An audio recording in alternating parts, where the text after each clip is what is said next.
ত্রয়োদশ জাতীয় সংসদ নির্বাচনকে সামনে রেখে চট্টগ্রামে নির্বাচনী সহিংসতা উদ্বেগজনক হারে বাড়ছে। প্রচারণা শুরুর পর সম্প্রতি নগরী এবং জেলাতে 4টি বড় ধরনের সংঘাতের ঘটনা ঘটেছে। আর প্রচারণা শুরুর আগে একজনের গুলিবিদ্ধ হয়ে মারা যাওয়ার ঘটনাসহ 6টি ঘটনা ঘটেছে শুধু নির্বাচনকে কেন্দ্র করেই।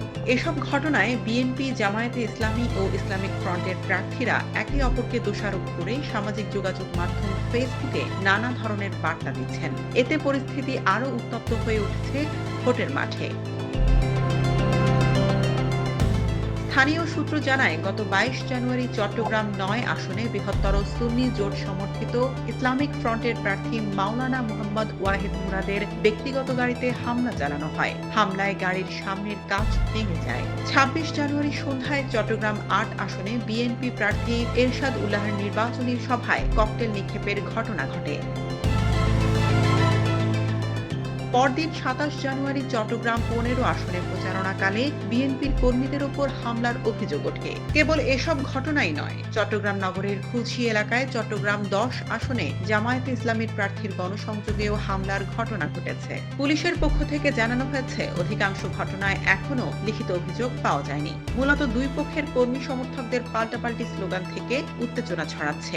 নির্বাচনী সহিংসতা প্রসঙ্গে নির্বাচন কমিশনার আব্দুর রহমান এল মাসউদ জানিয়েছেন, চট্টগ্রাম সহ বিভিন্ন এলাকায় সহিংসতার অভিযোগ পাওয়া যাচ্ছে। আসন ভিত্তিক অভিযোগ তদন্ত কমিটিতে পাঠানো হচ্ছে এবং বিষয়গুলো গুরুত্বের সঙ্গে দেখা হচ্ছে। এদিকে 2024-এর 5 আগস্ট শেখ হাসিনা সরকারের পতনের পর চট্টগ্রাম মেট্রোপলিটন এলাকার 8টি থানা থেকে 815টি অস্ত্র ও 82,000 গোলাবারুদ লুট হওয়ার ঘটনা ঘটে। র্যাব 7 ও যৌথ বাহিনীর অভিযানে কিছু অস্ত্র উদ্ধার করা হলেও বেশিরভাগই এখনো উদ্ধার করা সম্ভব হয়নি। এসব অস্ত্র ভোটের মাঠে ব্যবহার হওয়া নিয়ে শঙ্কা তাই ভোটারদের।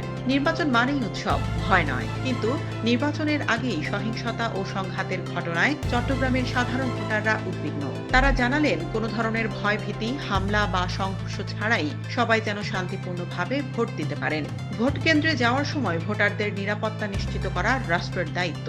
একই সঙ্গে প্রার্থী ও রাজনৈতিক দলগুলোরও দায়িত্ব রয়েছে তাদের কর্মী সমর্থকদের সংযত রাখা। প্রতিপক্ষকে শত্রু নয়, প্রতিদ্বন্দ্বী হিসেবে দেখার মানসিকতা গড়ে তুলতে হবে, এমনটাই বলছেন সচেতন মহল।